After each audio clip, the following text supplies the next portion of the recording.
And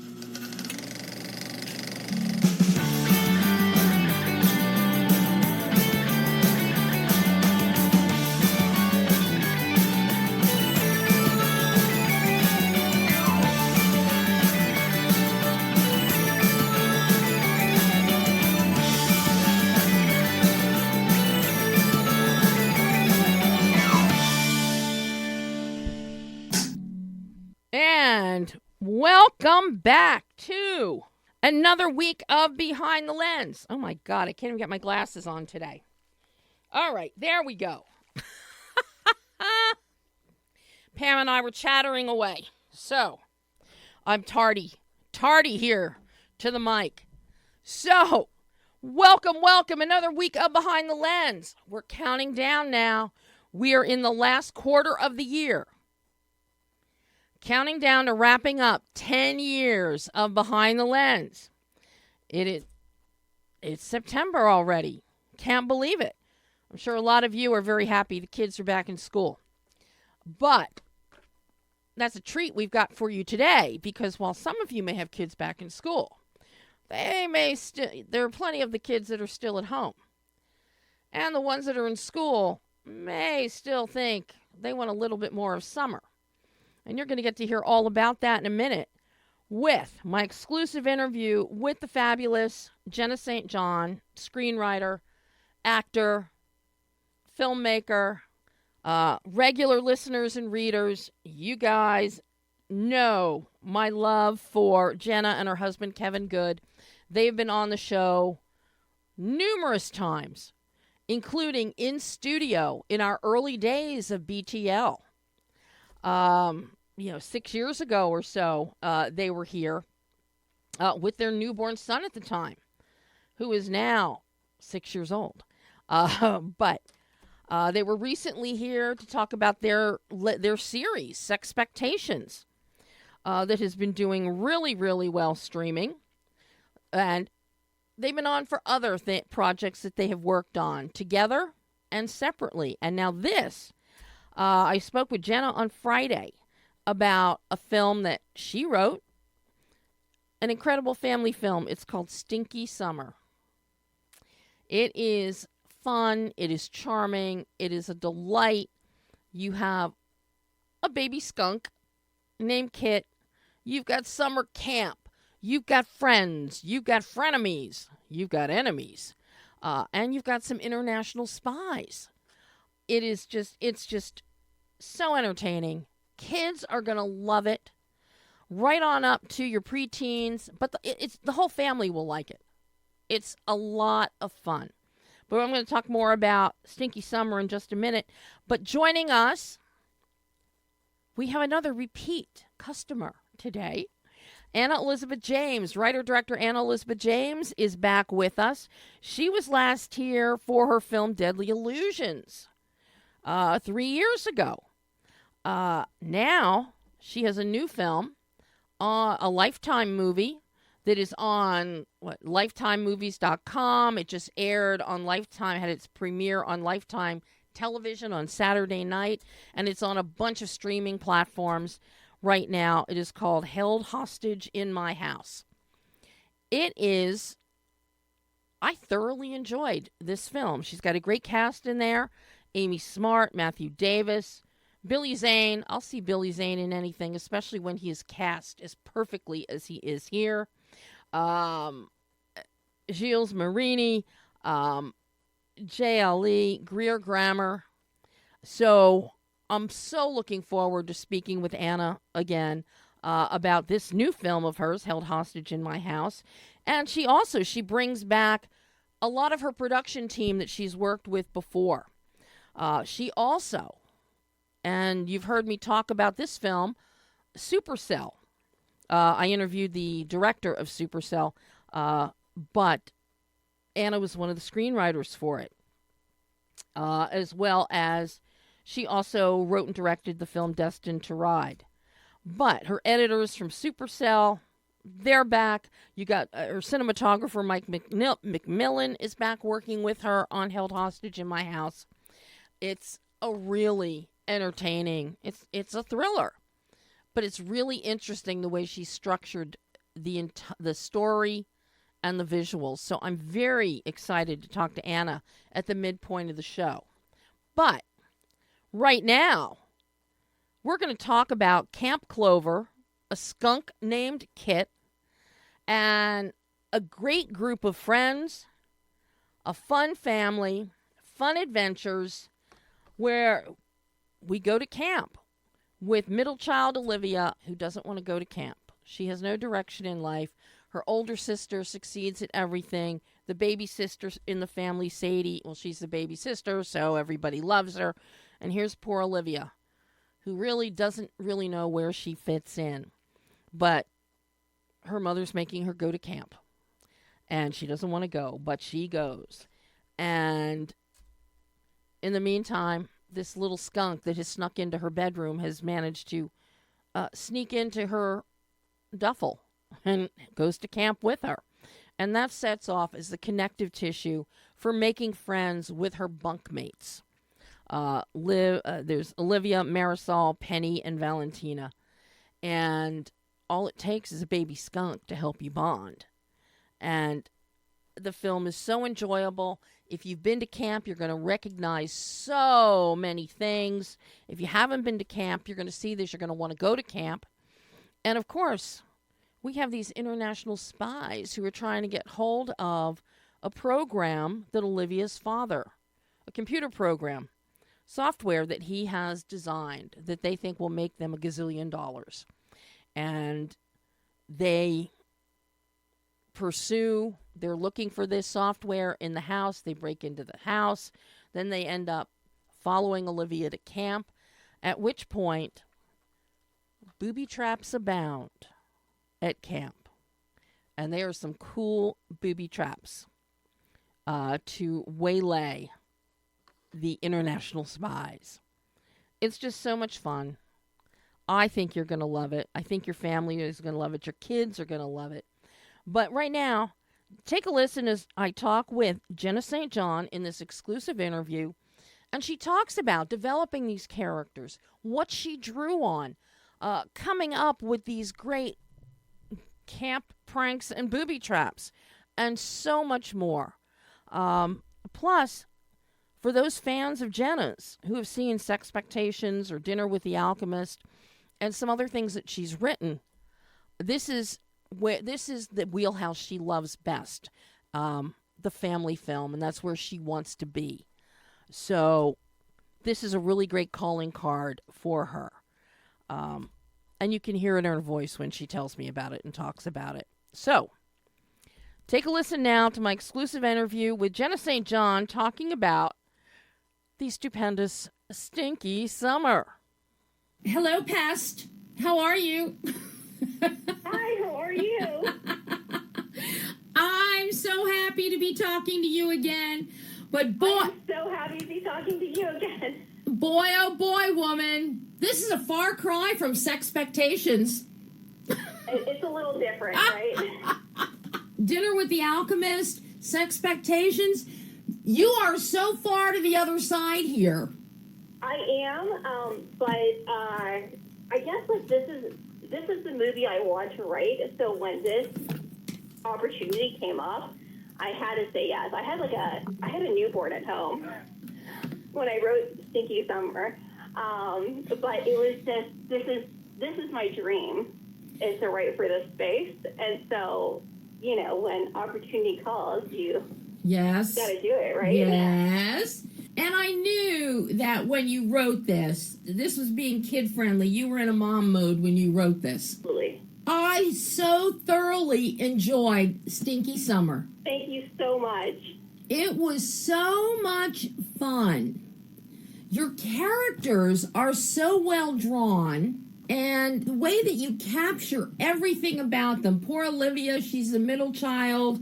She doesn't have friends, period. She can't do anything. She hasn't found her way in life. Her older sister, she's the older sister. There's nothing she can do wrong. Her little sister, she's the baby, so everybody loves her. And then there's Olivia. And now she's being forced to go to camp with people she doesn't know and that she's sure she's going to hate. We feel everything The dialogue is so authentic, Jenna. And then when she gets to camp, you have every possible girl trope and identity in there. You've got your three mean girls, you know, the Katniss, the Lady Van Dam, which I think is hilarious. You have all of that. You have the four bunkmates of Olivia, Marisol, Penny, and Valentina. And I love how you've developed the vacillating friendship, how we bond. Okay, we're stuck here. Yeah, we've been here before. You haven't. This is what you need to do. This is what you should do. Try it all. Find what you like. But then we've got our beautiful little Kit, who is my favorite character in the entire movie. Oh, good. Mine too.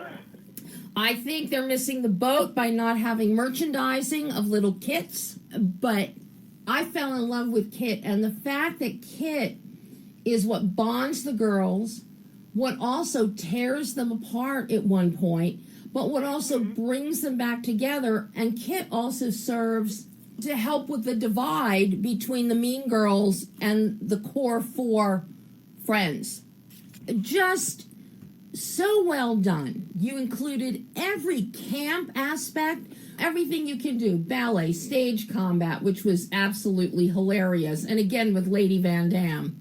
If she is a scene stealer, let me tell you. She's so cute, isn't she? Oh my God. And painting and campfire songs. And of course, you included Kumbaya and hiking and having Kit the skunk hiking along unbeknownst to people. And Poison Ivy. You couldn't have a camp film without Poison Ivy. And you did that so well with multiple people being afflicted by it in very funny ways. The obstacle course, zip lining, requisite talent show. You have everything in here, Jenna. I am just so tickled by this film. That's awesome. Thank you so much. I had so much fun writing this. I had 4 weeks to write it. And this was a story I've been like bubbling to tell. So when opportunity called, and you know, I kind of felt like I've been waiting to get into this space. These are the movies I loved growing up. These are the movies I look for my kids, and can't find. And so it was just great. The whole thing just fell together, and yeah. When this fell into your lap, how much of an idea was already there when it was, Jenna, sit down and write this in 4 weeks? So when I was hired to write this, so this was an assignment. Okay. The company Epic Pictures had been trying to develop a story about a girl and her skunk for some time. I was not involved in all of that. When I was hired, I was called up by my friend Chad Horn, who's a producer that I've worked with on and off for 10 years, and he knew the production company that was putting this on, so he connected us together.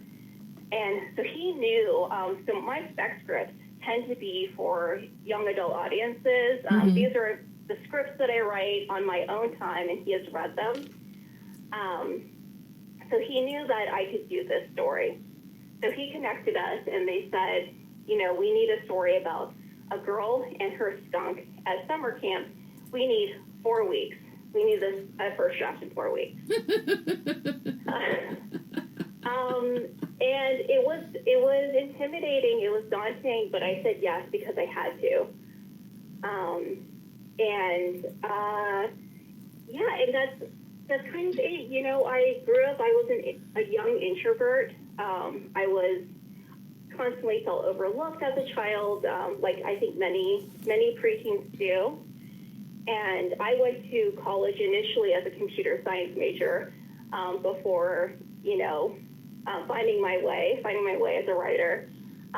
So a lot of myself was poured into Olivia, like I do for a lot of my protagonists. Mm-hmm. Her family, the Techie family, is based off of my brother-in-law. He's a Silicon Valley guy. He invents apps and then sells them to Google. And he's just the coolest dad ever, because he still has this kid inside of him. He's this inventor. But I just wanted to capture this very busy family, something authentic and realistic, where the parents aren't dumb, they're not evil. They're just distracted. And how it makes the kid feel during all of that. Summer camp obviously was pulled from my own summer camp experiences, and feeling out of my depth, and just feeling awkward like this age is, and trying to find yourself, you know. And I think in writing this movie, I always try to find my soapbox any movie I stand on, and being in an achievement-based society, being a person of good character tends to take a back seat. So I try to write a movie about discovering what's important, and it's not what you achieve or what your thing is, it's who you are. And that really comes through in here, Jenna. And not just with Olivia, but with the other girls, too, is they're all trying to find their footing in one way or another. And even camp director, Miss Izzy, please tell me she was based off of your own camp director. She was based off of many mentors I've had, many ballet teachers, and yes, camp directors. She is hilarious. And having Tawanda Underdo as play her is just brilliant. I don't know who did the casting on this one, but just brilliant. She brought so much to the character. And of course, she's the mentor that gets to have the great sit-down words of wisdom at the 45-minute mark. And it's such a beautiful scene. Such a beautiful scene. I don't know how strictly Amanda stuck to the script in directing it. She was great. You know, I think with any script like this, any rewrites, she gave it to me. Okay. To do, even the on-set rewrites. I think, you know, we need to rewrite this scene because things have changed. This actor can't get in time. You know, I did the rewrites for those, and I really appreciate her. She's also a writer. So she's a writer-director. And so I think she understood how important it was, you know, to let me at least give it that first pass. But she did the casting. She did a fantastic job with this movie and really poured her heart into it. And I was not there on set, but I heard about it, you know, nearly every day from her. And she's really bonded with the girls, and I think really was in line with Olivia. She felt what Olivia was feeling. And I think did a great job helping that come through. All of the casting is great. All the girls, they really embody the traits of these characters. Now, where did the idea of the international spies come in? Because that is just so hilarious and over the top. That sounds like something that I would expect you and Kevin to come up with together. But so the two bad guys, I'm not sure how much of the backstory really came through, but they were kind of failed Silicon Valley, failed techies.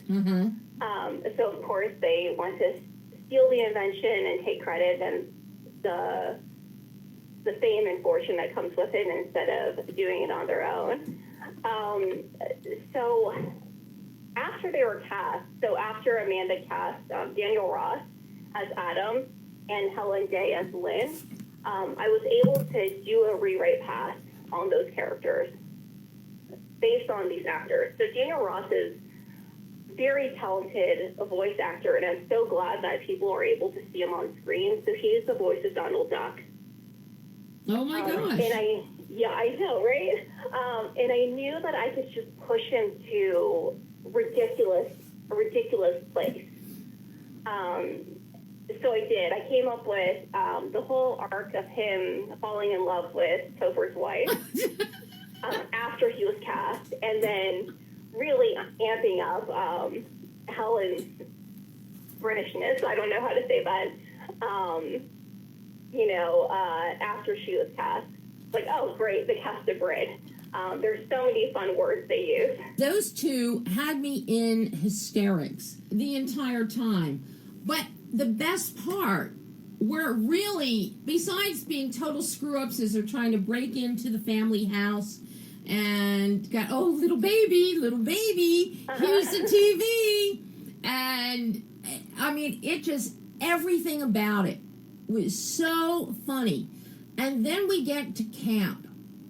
And they go incognito, quote unquote, and the booby traps that the girls set up. These were so fantastic, Jenna.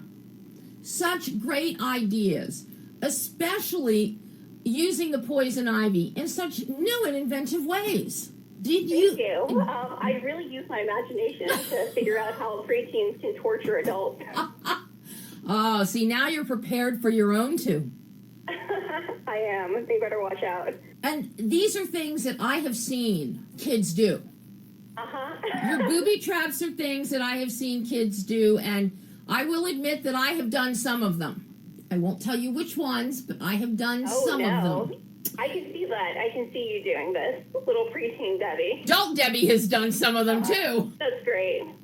But I'm watching this and, you know, gathering the acorns. You don't have marbles, but you can get acorns, and that's even better than marbles because they're rougher. And if they have their little caps on them.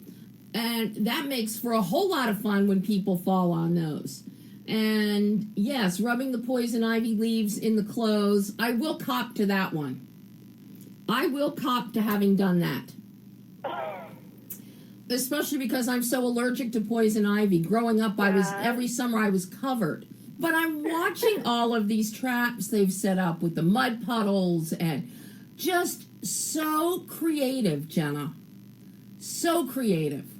Thank you. I do have to give the director, Amanda Raymond, a lot of credit. So when I write, I tend to write this is the movie I want to see. Yeah. You know, the production will pull me back. You know, they'll tell me what I need to cut in order to, for budgetary reasons or logistics. Amanda was like, we got this.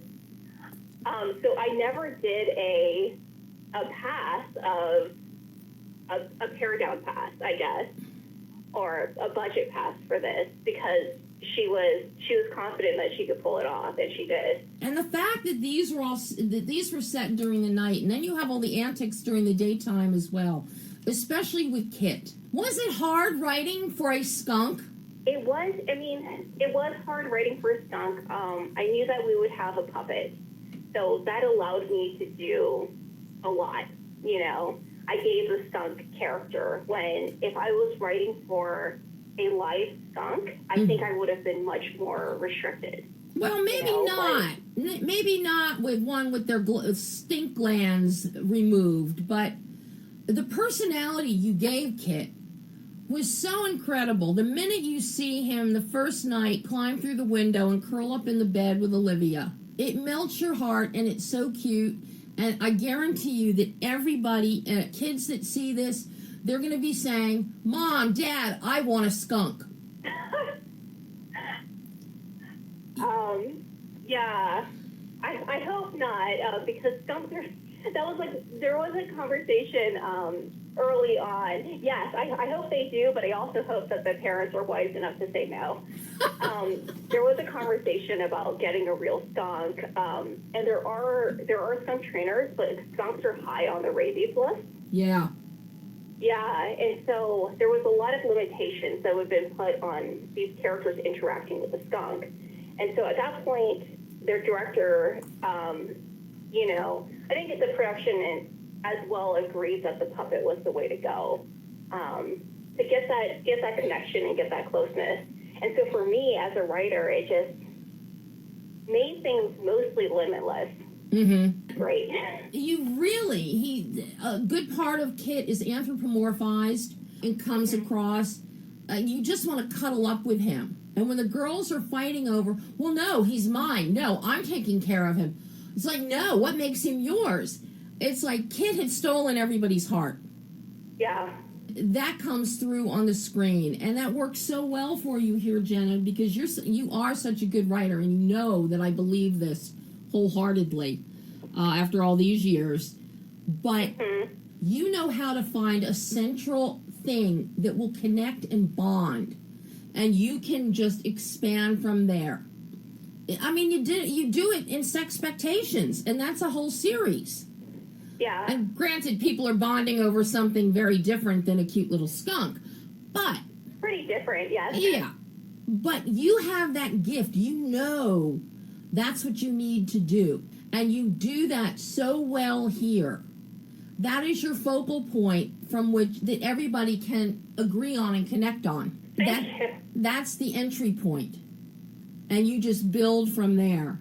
And you do it just so well. Families are going to love this. Kids are going to love it. I love it. Thank you. I hope so. I really tried to make a live action kids movie that, you know, that my 6-year-old can sit down with my 81-year-old mother-in-law and both enjoy, you know. And I feel like there was an era where these movies were happening all the time. Yeah. And, you know, I think because of streaming and all the changes that are happening, they're just not happening as much. It's mostly animated films. But, you know, there's something really powerful about a kid watching another kid and connecting with that child and feeling less alone. Well, have you let your 6-year-old see this yet? I can't believe he's 6 already. Okay. I know, right? No, but we are going to the screening tomorrow, and he'll watch it then. How does he do sitting in the theater?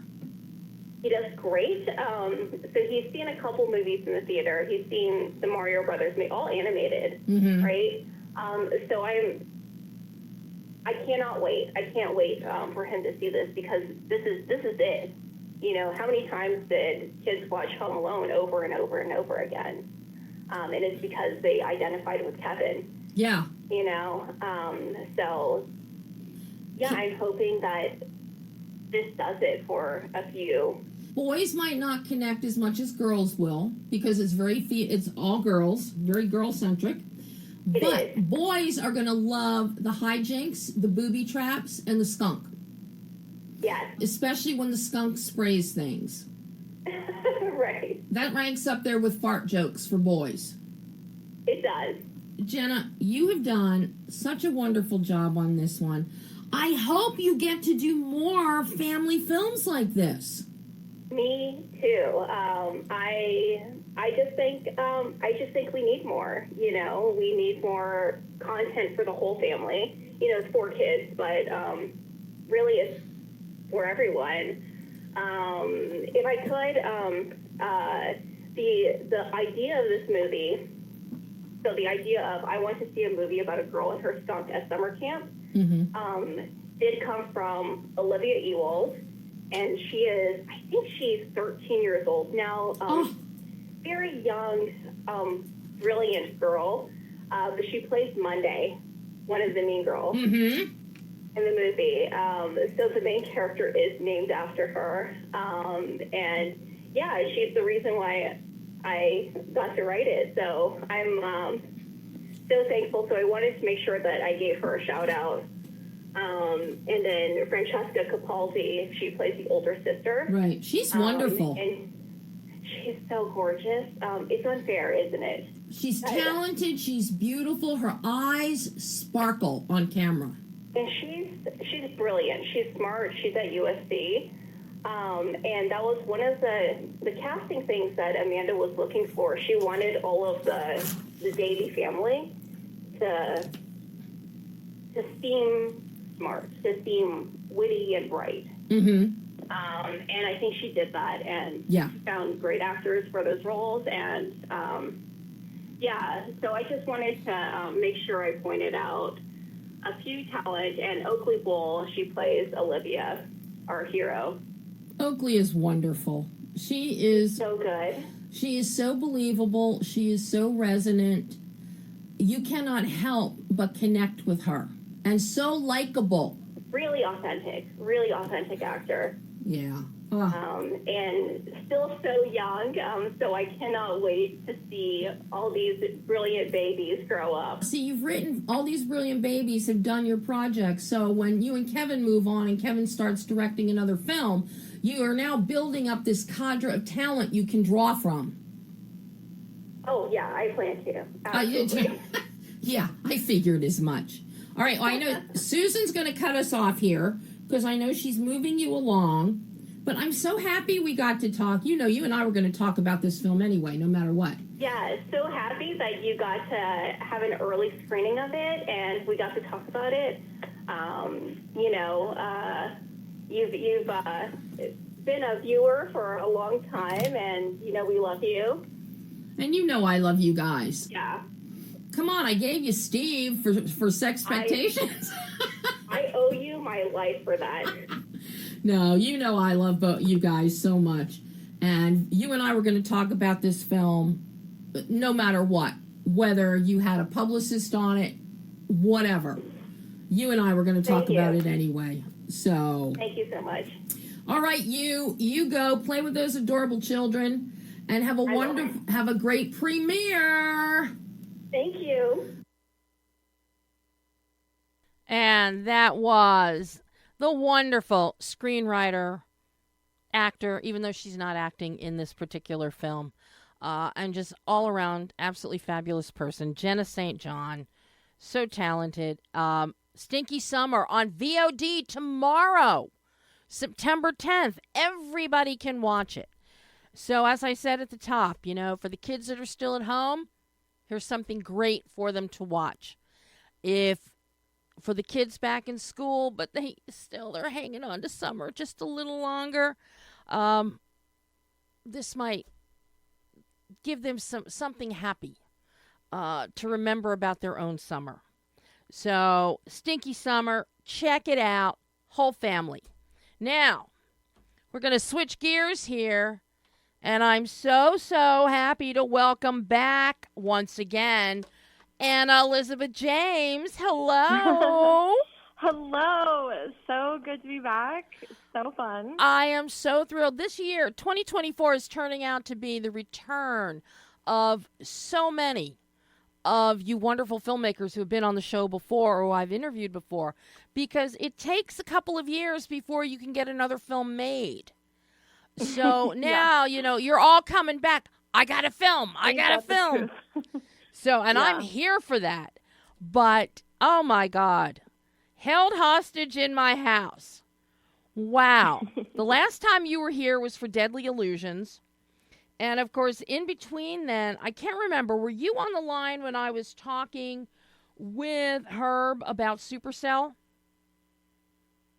No, I was not on the line, but he's a good friend of mine from yeah, and we wrote Supercell together. Yes, which I just love. That's good. Yeah, it's a good family film. Yeah. But, it's twisters and things like that and disaster, things, Mother Nature wreaking mayhem. So, and it was one of Anne Heche's, one of her last films that she did. But I love Supercell.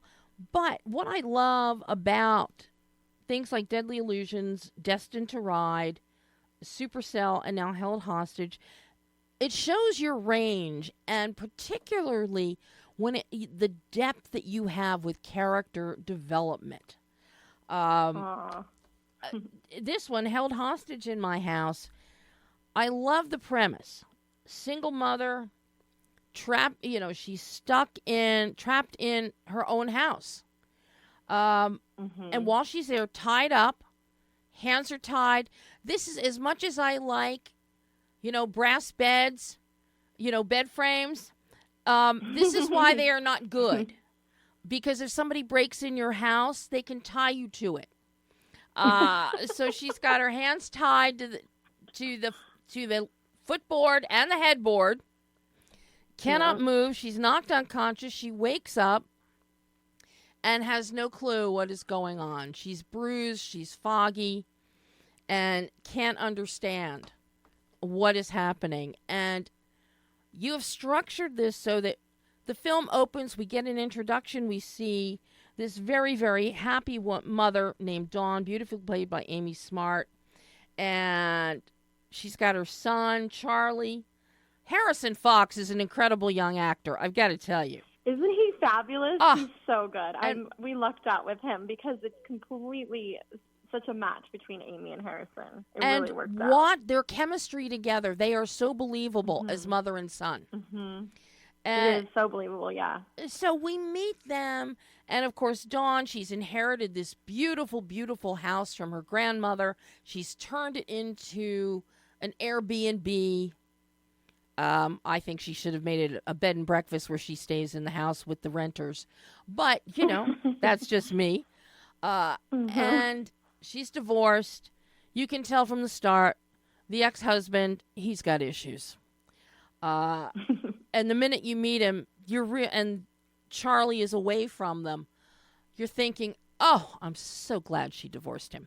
But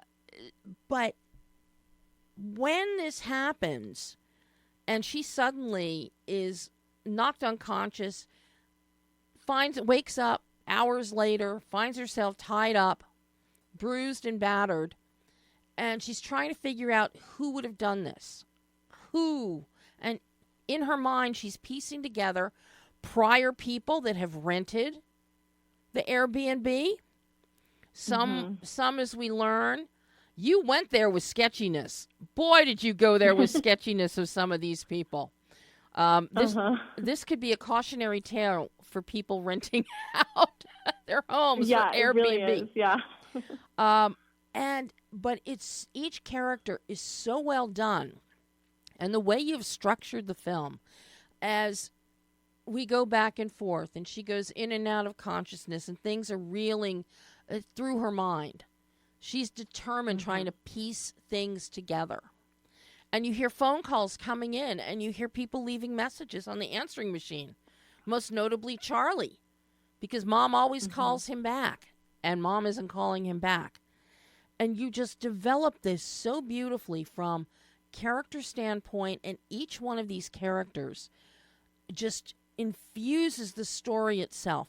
If your characters were not this well developed, the story would not be as effective and not as tense as it is, because every one of these people that are running through Dawn's mind, be it her ex-husband, be it a friend of a friend, be it a new boyfriend that she met through an app that her best friend picked out for her, be it some of the Airbnb guests. You bring Billy Zane in there, and he is so perfectly cast. The first thing I thought is, he's high on my suspect list. Just because of the type of characters that Billy plays. And how did you even start crafting this? Because of the intricacy that you develop with this story and these characters. Oh, that's a great question. I think it was toiling around in my mind for 7 or 8 years, because I was an early adopter of Airbnb, and I actually had a couple Airbnbs before I was able to, do this full time. And I think I just clocked a lot of little trinkets in my mind, and I thought there's something there. Meanwhile, when I think about, myself or my friends or my audience, and what we're up against, many of us, are single moms or, women just trying to make ends meet. And there's this feeling, this overarching feeling of like, wow, is the world against me? Because it feels impossible. And so much of this self-talk in our minds, what does that look like cinematically? So I like the idea of challenging myself in doing a whodunit, a classic whodunit. I grew up loving Murder, She Wrote, and playing Clue, for example, right? And I wanted to delve into this arena and see if I could do it. I love a little challenge or a big challenge. Deadly Illusions was so fun, and I love the psychosexual. I love attacking that, but I wanted to do more mystery thriller. It's still psychological, but I love, the part where as she becomes more delusional, the thoughts in her mind become, real imagery. Yeah. And we're now in her mind and how this affects her. And then the ants, like, one little ant here, one little ant there, no big deal. But when something is in mass, like a lot, it's like you're drowning in it. And it doesn't matter how little it is. It's that feeling of how do I get out of this? So I wanted to do something metaphorically. When watching it the other night with, the audience on the premiere, I was like, wow, I kind of try to tackle a lot in this story. And you did. Which is great. I just think the pendulum is now going to swing back the other way, and I'm delving into other ideas and trying to whet my palate with, other challenges. Well, I mean, it is just, it's fascinating to watch. And I love that you are a Murder, She Wrote devotee when you were growing up. And I am still a Murder, She Wrote devotee. It is on every night as background noise in my house on Hallmark Movies and Mysteries. I love that. And do you know that they're on free TV? Do you know there is a 24-hour-a-day Murder, She Wrote channel? I know. I actually just saw that. And I went to an event. So when I first arrived to LA and I was going to USC, and by the way, I was a mom of 3 little kids doing this crazy thing, but I was on a mission, right? And I went to this fun event at the DGA, exclusive event. We were invited. And I'm just in line. I think it was to see 8.5. And they had a lot of the artifacts from the film and from Fellini. And so you're just absorbing it and learning, And I'm in line and I'm talking to this fellow. And I'm like, I find out he's a writer. And I'm like, oh, wow. Like, what, is anything, notable? And he's like, Murder, She Wrote. And I was like, are you kidding me right now? Like, I can't, of all the people that I could have met. And I said, okay, all right. And he's standing there with his wife, and he's like, what are you hoping to do? And I said, well, I'm hoping to do exactly what you've done, but, in my own way. Yeah. And he goes, okay. And he looks right at me and he says, I'm going to say one word to you, and I want you to remember this word. And I'm like, okay. And he says, consistency. And I was like, and so he said, just keep going, keep writing. And I've taken that as religion. It was a very defining moment. See, Jessica Fletcher inspires us all. Yes. Yeah. How cool to have an older protagonist, that's the detective, being the superhero we all need. It was such a progressive forward, series over 300 episodes. Very much so. Is it 300 or 120? Oh no, it's way more because it ran for 12 years. I think it was. And then the telemovies after that. And something that you do in Held Hostage in My House, very similar to the premises for Jessica Fletcher, is there's always, as she's trying to piece things together, there's ambiguity, there's multiple suspects. And this is exactly what Dawn goes through here. It's the ambiguity. Amy does such a good job, yeah. Oh, Amy Smart is so good in this role. So good in this role. She's one of the best of our time. Her palette, she is so, man, we were so aligned. We were so in the zone. We were, we have really tough shoots with these films. There's a certain mountain that I have to climb when I go independent. And, everyone was down for that. I mean, everyone just wrapped their arms around it. Billy was incredible. He said he loved there's a quote of him saying he loved the dark comedy aspect and what his character brought in that way. And I love that he was willing to go there, for me, or for the story, I should say. And, it definitely was another challenging project, but I'm super proud of it. And I think at the end of the day, my goal is just to give a voice or sort of a lens of what, we as women go through. I like to call them female gaze stories. And if there's anything that I can bring to the tapestry of color and film is to bring this, unique lens and hopefully shed some light, Well, and I love what you just said, Billy's comment about the comedy, the dark comedy, because the minute you said that, I immediately thought of the comment. He's there in the kitchen with Dawn, and she turns to him and says, "Were you just smelling my hair?" And he goes, "Yes," and he's grinning. One of that leer that he has, that Billy has, it's so delicious. And, you know, the one-on-ones, just the little comments, the double entendres that you wrote for him, so perfect. So perfect. I absolutely love them. But the actors get so much credit because they really saw in between the lines. Yeah. You know, there's the lines on the page, but then there's this whole other subtext going on. And Amy, I think Billy described it as well. Amy does such a good job at not judging her guests. yeah, She accepts them for who they are, and that's a really fine line as a performer to dance. You want to be speculative, but you don't want to be judgy. Yeah. And she does that. Yeah. Well, I think with Ramona, she could have been judgy. Yeah. Yeah. With Ramona, Yeah. she could be judgy. You know, and anybody listening, we're not really doing any spoilers here. The Held Hostage in My House is already premiered on Lifetime. It aired on Lifetime TV on Saturday. It's streaming right now on mylifetime.com. It's on Philo, so it's there. You know, the word is out on a lot of this. So don't worry. We aren't being spoilery here. Hopefully we're enticing you with tidbits of characters that will make you want to watch this. You know, how difficult was the casting overall on this one? Because you've got Amy, you've got Billy, you've got wonderful Harrison, but then you've got Matthew Davis, you've got Greer Grammer, Gilles Marini, Ava Gardot is just as Victoria, best friend Victoria, and Jay Ali as new boyfriend Joseph.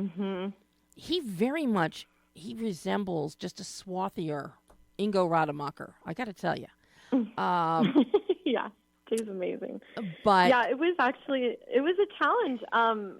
You know, you have this huge cast, and when you go out to, you know, for one part, you simultaneously need to go out for other parts.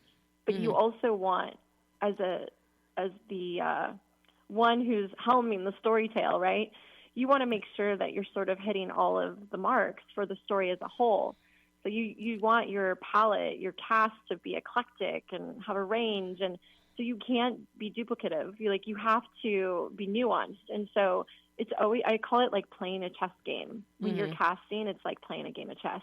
You have to make the right moves, and you have to be on it.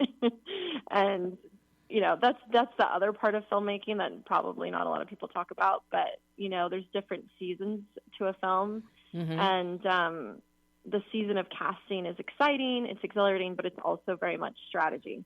And at the same time of strategizing and getting the appropriate person for each role and what they can bring and how they can, you know, nuance in between the words on the lines on the page, you've also got to have them so they're cohesive on screen. Because if you have and hope that the chemistry is there. Because if you have somebody that sticks out like a sore thumb in something, a psychological thriller, right away, an audience is going to go, "Yep, okay, they're the one," and they're going to change the channel, or they're going to stop watching. Yeah, that's actually the greatest fear, right? Did I hide it well? And it's the major challenge. You're looking at the big picture. Like, how do I feel? Do I feel, you know, honest? Does this feel honest? You know? I mean, right away, I had one person in mind. Yeah, okay. He's at the top of my list so far. That's before everything starts playing out and you see all the potential suspects. But it was so obvious, I knew, no, she wouldn't do that. Anna would not make him. He's got enough issues as an antagonist. She wouldn't do that. So it's a matter of digging. And with each one of these characters, it's what's not said that speaks volumes, and that comes through in your visuals. And I got to tell you, you brought Mike McMillan back with you as your cinematographer. I know, he's the best, absolute best. It looks so pretty. It looks lovely. You know, where did number one, the location, that house, the Airbnb, the White House, the inherited house is gorgeous, gorgeous, gorgeous. And then you have the studio. Yeah, that house is in Ipswich, Massachusetts. So we shot in Boston and surrounding areas, and house was actually featured on an HGTV network show. And we got very lucky. I believe it. It's gorgeous. Now, what about the room where Dawn is tied to the bed and locked up as hostage? Was that in that house? Was that a set? Was that another location? Yeah, it's actually, the house is an authentic farmhouse, so it has like multiple doors. I think there's like 5 or 6 doors, and it's almost like different parts put together. You know, it's like real farmhouse from the 1800s. So that is part of the house. It's just jointed all over the place because of the way the house is laid out. And so, yeah, it was actually at the house.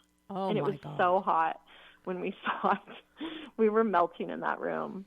It looked like that was an upstairs room, possibly a converted attic or an attic-esque kind of space. Yeah, it was actually on the main floor, like through one of the doors to the right. Yeah, so... now, yeah. No, I was going to say, but what I love about that room is the set dress in it. I love the set dress. Actually, I love the set dress in everything we see in the house. But in that room, I love the darker tones, the darker wood, the pictures and the things that are on the set about in there. Not too happy. Yeah, thanks for saying that. You know, when I was imagining it, like my vision boards and everything, it was an airy room. It was white and romantic, shabby feel with flowers. And when we walked into the home, there was definitely spaces like that all around the house and upstairs. But when we turned the corner and walked into that room, it like took Mike and I's breath away. And we looked at each other and we knew that had to be the bedroom. It was completely different than what I had in my vision. But when you're making a film, you need to make the moves that feel right for the story, and just your immediate instinct is what you should go by. So I love the way he lit it and the way the tones came out. It's better than what I imagined. The lighting is superlative, and because he makes use of those windows that are there, the windows to the side of the bed, the window at the opposite end on the parallel on the adjacent wall, the buttressing wall, and it's so subtle as it comes in. We get the different times of day with the lighting.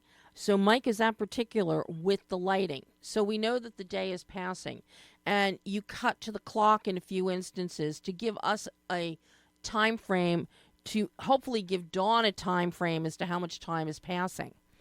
But the lighting is so nuanced. We can pick up the color of the print in the sheets.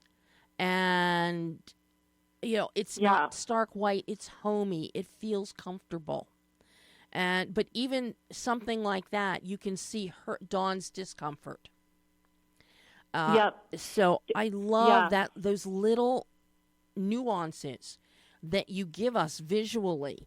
And Mike really, does an amazing job, because you counter that with the kitchen downstairs. It's as big and white on white on white and airy and windows and beautiful. And then we've got Dawn's studio, which is another piece. And there again, the lighting is really interesting because it's more of an overhead light that she would need for painting. But it's never bright white. It's always, because of here, we've got darker wood again in the room, and a wood floor, a dark wood floor with a darker rug on it. A very battered Persian kind of rug. So all of those little things give so much texture, which all comes to fruition and comes out as Dawn is trying to, in her mind's eye, trying to figure out who has done this to her and why. I love that you appreciate all those details, Mike. He's a genius. We're a very good match because I trust him so much with that.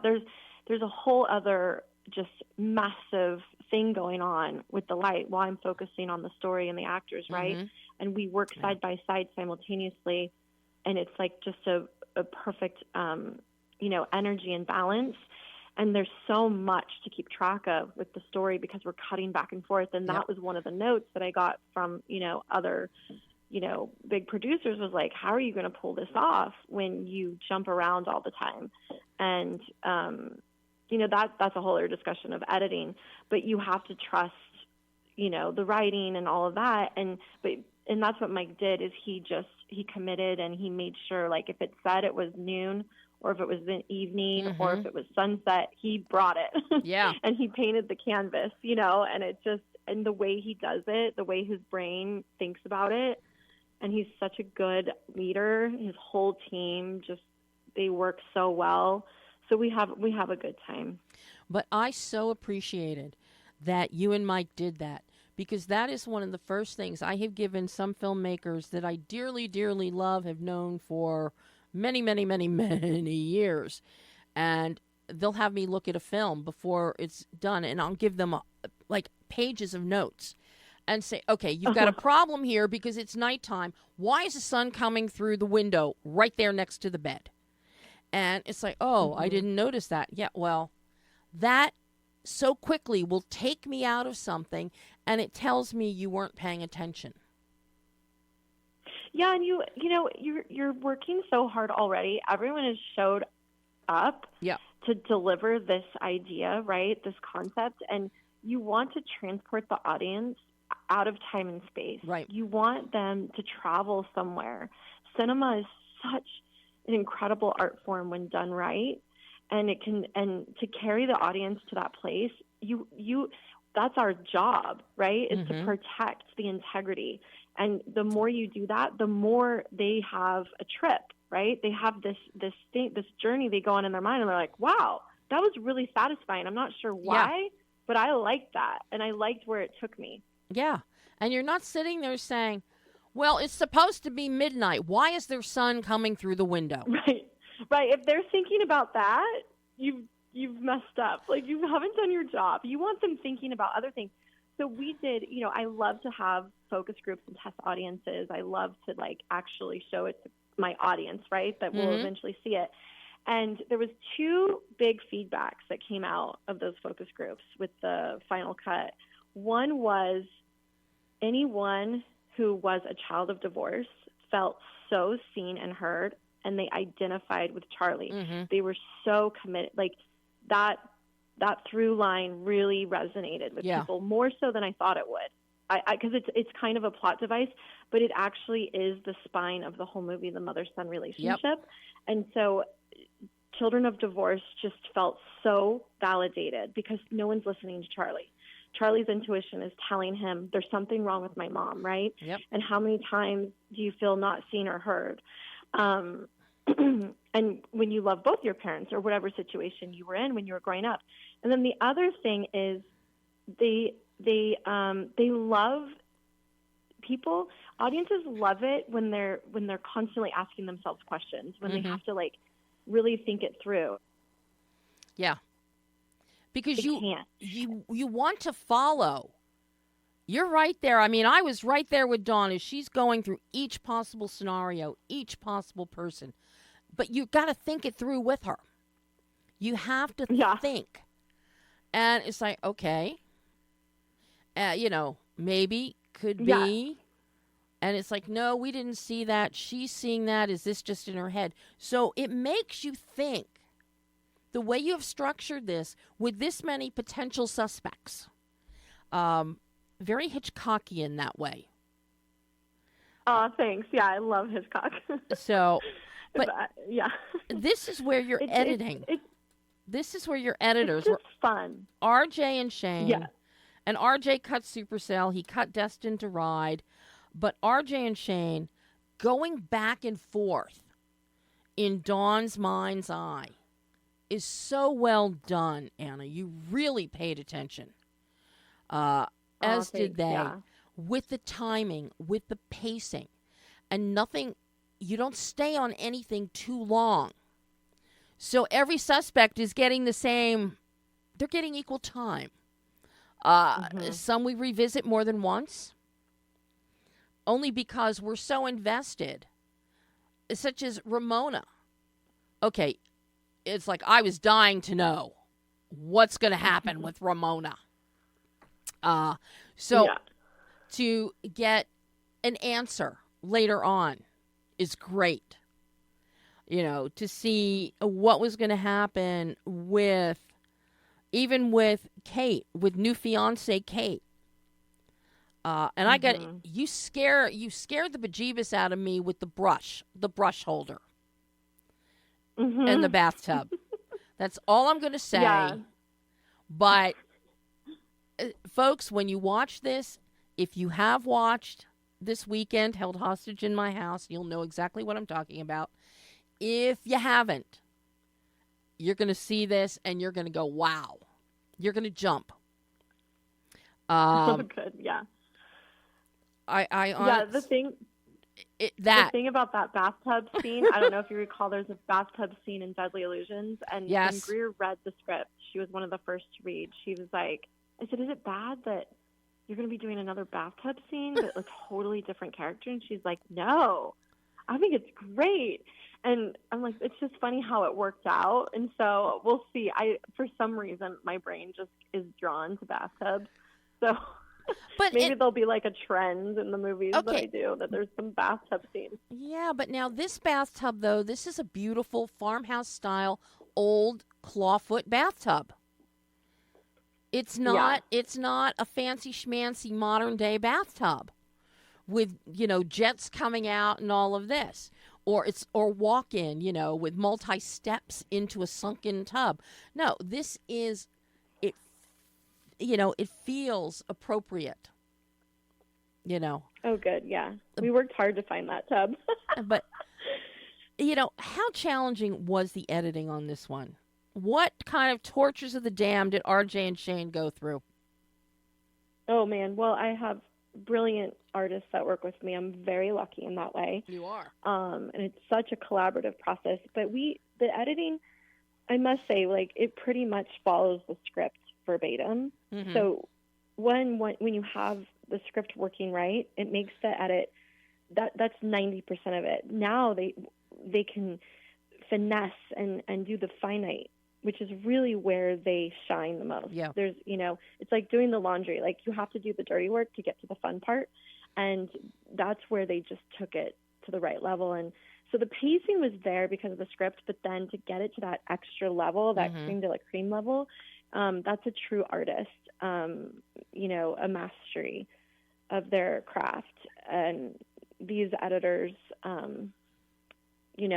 both of them, I'm very with RJ Daniel Hanna. He has a movie coming out at the end of September. It's a horror film that I produced and helped him with, and it's really fun. It's called Succubus. So we have 2 movies released. And guess who has a link for that they have to watch? You have the link for that one too? You will love it. All right. Well, you're going to have to come back on the show about that one. But I do. I have the link for Succubus, so I have to watch that. I'm a producer on it, so you'll want to have Daniel, because it's definitely his brainchild.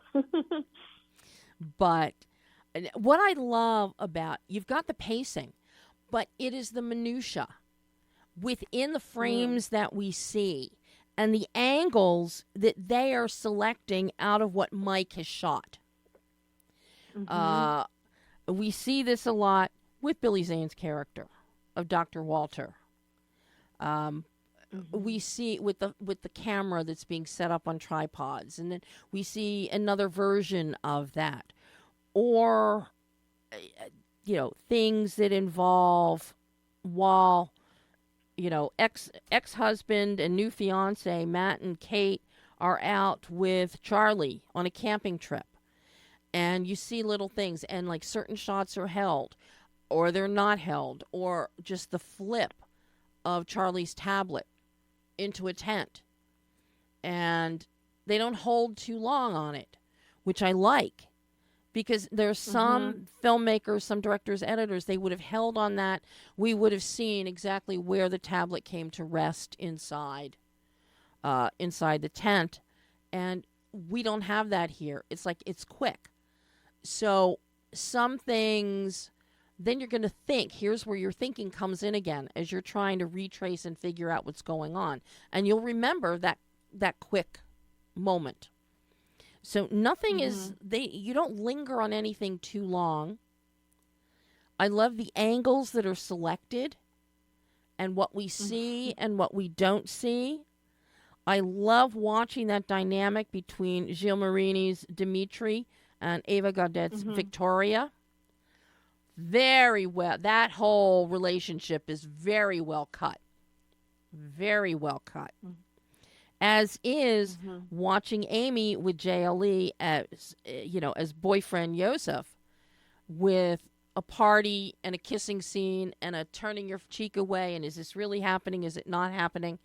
I love those little things that... Yeah, that's one of my favorite, that we get. That's a really interesting one.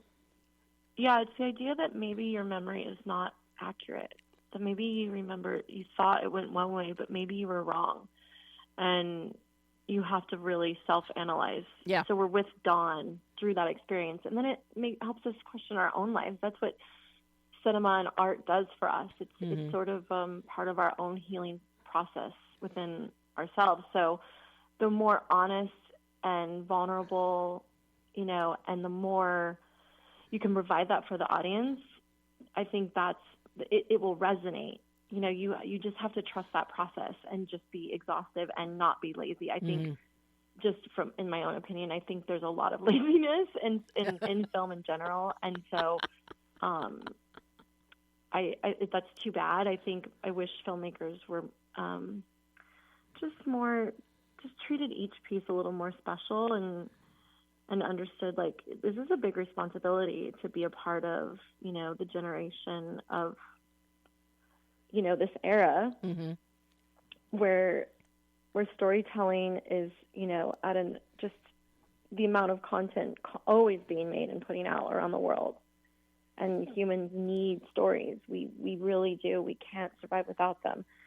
So, I hope I can make many more. I just put one foot in front of the other and just keep writing and keep doing what my friend told me. Yes, consistency. But now I've got to ask you, what is the appeal for you of something like these psychological thrillers, something like Deadly Illusions, something like Held Hostage in My House? What is the appeal of these films? Like for me personally? For you personally as a writer-director? Yeah, I think I'm just sort of continually tantalized by the human condition and psychoanalyzing the human condition. And it's almost like it's also an area that is untapped, especially from the female gaze. Yeah. And so I'm personally passionate about writing really,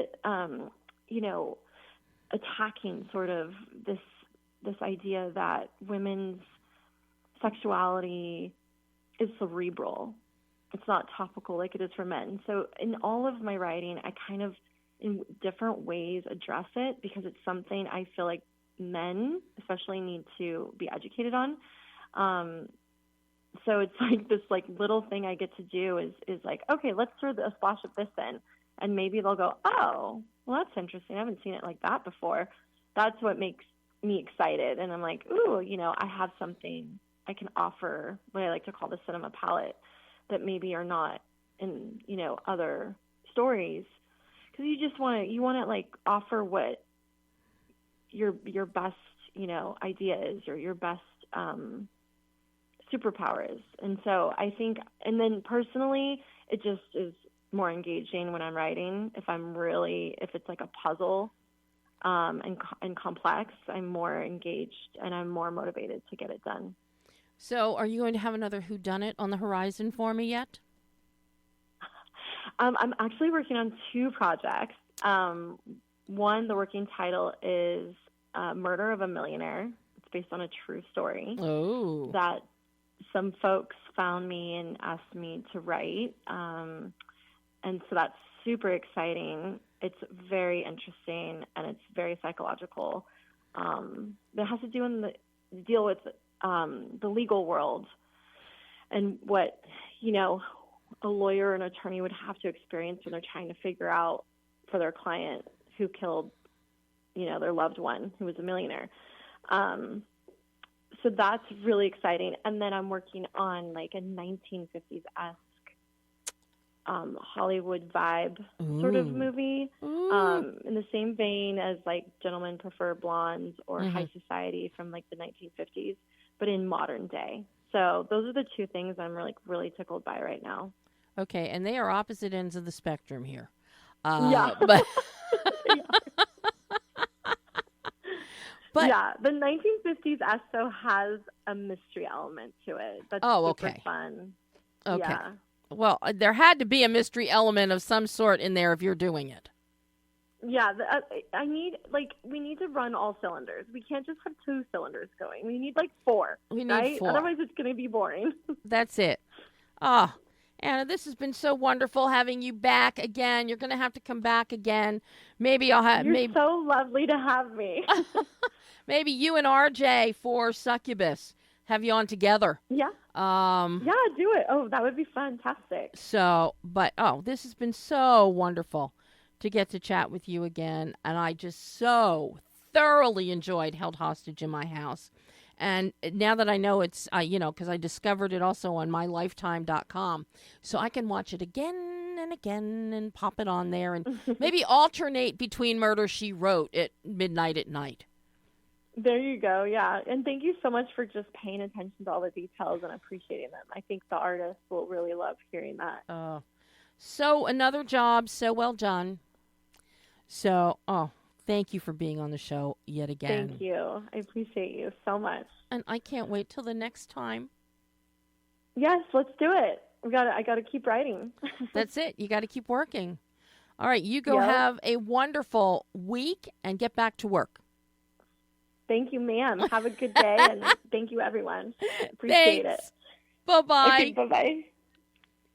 And that was Anna Elizabeth James, writer-director of Held Hostage in My House. It is on mylifetime.com. It is on Philo, which is an interesting little streaming app, rather inexpensive, too, and a couple others. It's on Lifetime TV, and I'm sure since it just had a premiere, it's going to be, as with all Lifetime and Hallmark movies, they rerun generally within the first couple weeks after they air. But see it. But now, before we go today, next week, who do we have next week? We've actually got Alyssa Rallo-Bennett will be joining us for The Arrival. But before we go, congratulations to Emmy Award winner Jeff Toyne, who picked up a Creative Arts Emmy last night for the Best Original Main Title Theme Music for Palm Royale.